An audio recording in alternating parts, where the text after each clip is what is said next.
नमस्कार साथियों, राजस्थान के रिवर के पार्ट 2 में आपका स्वागत है। एक क्लास हम डिस्कस कर चुके हैं रिवर की पार्ट 1। आज हम बात करेंगे बे ऑफ बंगाल में गिरने वाली नदियां। ठीक है, उसमें हमने बात करी थी, बहुत सिंपल सी, ध्यान रखनी है आपको। चंबल रिवर की बात करें तो ओरिजिन कहां से होता है, क्वेश्चन जो है मैच द फॉलोइंग में पूछे जाते हैं। चंबल जो है जनापाव पहाड़ी मध्य प्रदेश से जो है, ये ध्यान रखना है। बनास जो है ये बनास से क्वेश्चन पूछा गया, आरएस 2021 में पूछा गया, ध्यान रखना। खमनोर से, खमनोर जो पहाड़ी है राजसमंद के अंदर है, वहां से बनास नदी का ओरिजिन होता है, ये याद करना है। राजस्थान में बनास की बात करूं तो राजस्थान में एकमात्र ऐसी जो रिवर है जो पूरे राजस्थान में बहती है, ध्यान रखना है। और अगर बात करें लेंथ की तो 512 किलोमीटर जो है ये संपूर्ण राजस्थान की बात कर रहे हैं। ठीक है, तो ये आपको थोड़ा ध्यान रखनी। बनास के बारे में पिछली बार हमने बात भी करी थी, त्रिवेणी संगम 3 बनाती है, याद कर लेना है। और गंभीर जो है ये ध्यान रखना, सपोर्टरा तहसील जो है करौली, ये बड़ी इंपॉर्टेंट है। इसकी हमने ट्रिक भी जो है, माँ अम्मा जो है भदावरी भैंस बाहर खड़ी, ये ध्यान रखना, अट्टा माजी सटकली से। ठीक है, बड़ी इंपॉर्टेंट, आगे बात करेंगे।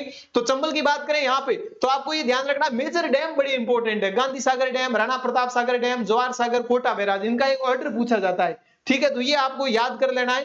अगर हम बात करें यहाँ पे तो ये बनास का ध्यान रखना है। बीसलपुर डैम और ईसरता डैम जो ये डैम है बनास नदी के किनारे स्थित है, ये ध्यान रखना है आपको।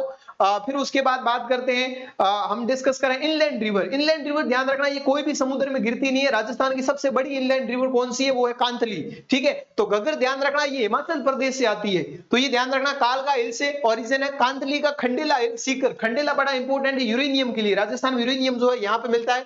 बाणगंगा जो है हिल ऑफ बैराट जयपुर से निकलती है। ठीक है, साबी जो है ये सेवर हिल जयपुर से, रूपा रेल उदयनाथ हिल अलवर से, और कांकनी जो है ये जैसलमेर में स्थित है। ये मैच द फॉलोइंग क्वेश्चन आते हैं, डायरेक्ट ध्यान रखना है। ठीक है, इसके अलावा ये ध्यान रखना है कि जोधपुरा एक सिविलाइजेशन है जो कि कहां पे है, जोधपुरा जयपुर में है, तो ये किस नदी के किनारे स्थित है, साबी के। ध्यान रखना, गणेश्वर सभ्यता हम डिस्कस करेंगे आगे, तो ये ध्यान रखना कांतली नदी के जो है किनारे स्थित है। तो ये कुछ चीजें आपको याद करनी है। अब क्वेश्चन आता है कि order of river in Rajasthan by length, सबसे बड़ी रिवर कौन सी है, इसकी सिंपल सी एक ट्रिक है, चंबल याद करो। ठीक है, तो CMBL यानी चंबल सबसे बड़ी है लेंथ में। फिर उसके बाद मई है, मई के बाद में बनास है, बनास के बाद में लूणी है। अब देखो एक क्वेश्चन आता है, बेसिन क्या है, ड्रेनेज एरिया। ठीक है, अगर बात करें order of river by drainage area in Rajasthan, तो इसकी सिंपल सी ट्रिक है, आपने जो याद करी थी ना चंबल, तो इसमें याद करना B और L। तो स्टार्ट कहां से करना है, इसको तोड़ो यहां से। ठीक है, जैसे ये, तो BL फिर उसके बाद CM, इस तरीके से। तो ये आपको जो है ड्रेनेज एरिया मिल जाएगा। बनास का याद कर लो, सबसे ज्यादा ड्रेनेज एरिया है, 45,000 किलोमीटर स्क्वायर।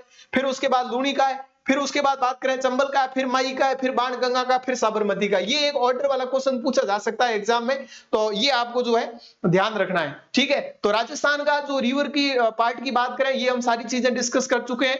अगला जो आपको टॉपिक मिलने वाला वो मिलेगा राजस्थान फॉरेस्ट रिपोर्ट के बारे में। तो फॉरेस्ट रिपोर्ट बड़ी इंपॉर्टेंट है, ये जो है एग्जाम में कई बार पूछी जाती है। और इसके अलावा अपनी थार क्लासेज भी चल रही है, तो आप वो भी ज्वाइन कर सकते हैं, शाम को क्लास होती है। और इंडियन पॉलिटी की जिसको 3 मिनट एक्सपीरियंस लेनी है, तो 3 मिनट एक्सपीरियंस इंडियन पॉलिटी की भी जो है चल रही है, हिस्टोरिकल बैकग्राउंड से जो है लगभग कंप्लीट हो चुका है। तो मिलते हैं अगले सेशन में, तब तक के लिए ध्यान रखें। जय हिंद, जय भारत।